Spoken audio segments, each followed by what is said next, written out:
Permanent solution వెతకాలని ఈ పర్యటన వెనక ఉద్దేశం. నా కలెక్టర్ గారితో మాట్లాడుతుంటే బ్యాక్ వాటర్స్ ఇవన్నీ చాలా అన్ఎక్స్ప్లోర్డ్ ఏరియా కోనసీమ అంతా.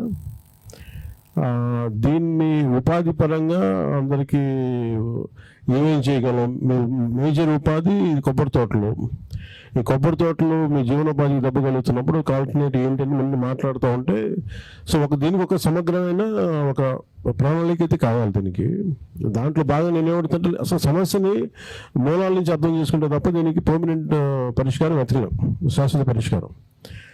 సో ఏదో నేను పైన వచ్చి 15 కోట్లు 20 కోట్లు ఇవి ఇచ్చేసి, లేదంటే మీరు చెప్పినట్టు జిఎస్టీ కోటి రూపాయలు పోద్ది, సరిపో డబ్బులు మీరు నన్ను సినిమాలు చేయమన్నారు.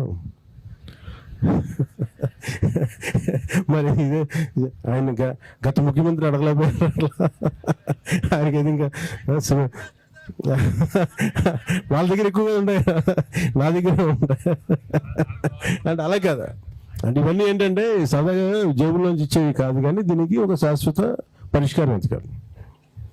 ఏ సరదాగా కూర్చోటి మీ చేత చప్పట్లు కొడుచుకోవడానికో, లేదంటే ఇప్పుడు బాగా మాట్లాడితే మళ్ళీ ఓట్లు వేస్తారని కాదు. సమస్య నేను ఓడినా గెలిచినా ఈ రాజ్యాంగం ఈ దినోత్సవం రోజున, ఆవిర్భావ దినోత్సవం రోజున మీ అందరికీ రాజ్యాంగ ఆవిర్భావ దినోత్సవ శుభాకాంక్షలు. మీ అందరికీ నాకేదో పుస్తకం చదువుతూ ఉంటే 50 తర్వాత మనకి ఇవన్నీ వచ్చినప్పుడు, రాజ్యాంగం వచ్చిన తర్వాత అసలు ఎక్సర్సైజ్ చేసింది ఎవరు రాజ్యాంగాన్ని అని అంటే, మీలాంటి ఒకడు ఎమినెంట్ లాయర్స్ వీళ్ళందరూ గొప్ప గొప్పలు దాన్ని అర్థం చేసుకున్నప్పటికీ అసలు కోర్టులని మా హక్కు ఇది అని చెప్పడానికి ఇలా మీలాగా సమస్యలు చిన్న, అంటే కరెక్ట్ చెప్పాలంటే ఒక ముస్లిం మతానికి చెందిన ఒక అతను కూరగాయల కొట్టు గురించి అతను వెళ్ళాడంటారు కోర్టుకి, అంటే నాకు హక్కు ఉందని చెప్పడానికి, దట్టు విభజన సమయంలో.